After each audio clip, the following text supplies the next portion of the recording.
Alors, c'est un soutien sans réserve que nous apportons à ce dossier numéro 14, concernant notre solidarité avec les minorités chrétiennes d'Orient et plus spécifiquement d'Égypte.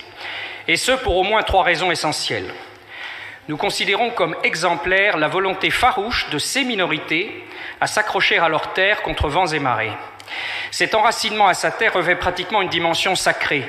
Souvent d'ailleurs, ces chrétiens d'Orient sont eux-mêmes les héritiers des premières civilisations présentes sur place, comme justement en Égypte ou comme par exemple au Liban et en Syrie. Or, dans le contexte actuel de grands chambardements au Moyen-Orient, au sens large, l'attachement indéfectible à sa terre, à sa civilisation, à son héritage sous toutes ses formes, a une valeur exemplaire, incontestable, face à la tentation d'émigration. Deuxièmement, les chrétiens d'Orient, et particulièrement les Coptes d'Égypte, sont les premières victimes de la montée en puissance de l'islam radical, qui prend dans l'ancien pays des pharaons le visage des frères musulmans. Or, justement, ces minorités chrétiennes sont le témoignage vivant et ancestral des plus belles valeurs de l'humanité, il faut oser le dire, telles que la liberté, le respect de l'égalité homme-femme et l'idée même de démocratie, si tant est que le seul pays arabe authentiquement démocratique reste le Liban, où malgré toutes les tentatives de déstabilisation extérieure, la présence chrétienne, justement, reste incontournable.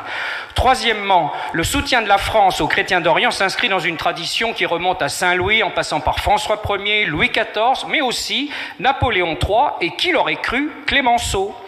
Et cette vocation de la France prend une résonance toute particulière aujourd'hui, où son rôle devient capital pour exiger le respect du principe de réciprocité de la part des grandes puissances musulmanes, qu'elles soient arabes, ottomanes ou perses. En effet, la protection des minorités chrétiennes par la Turquie, les puissances du Golfe ou l'Iran doit devenir la condition sine qua non de la poursuite de toute relation normalisée avec celles-ci et de leurs ressortissants présents sur notre sol, de la part de la France et de l'Europe. En conclusion, il semble bien, Monsieur le Président, que vous soyez en parfaite phase avec votre démarche de vous rendre en Égypte. Il y a donc en quelque sorte union sacrée sur le sujet. Nous voterons pour cette délibération. Nous regrettons simplement que votre exécutif ne nous ait pas proposé de participer à ce voyage hautement symbolique, mais peut-être pourriez-vous encore l'envisager. Merci.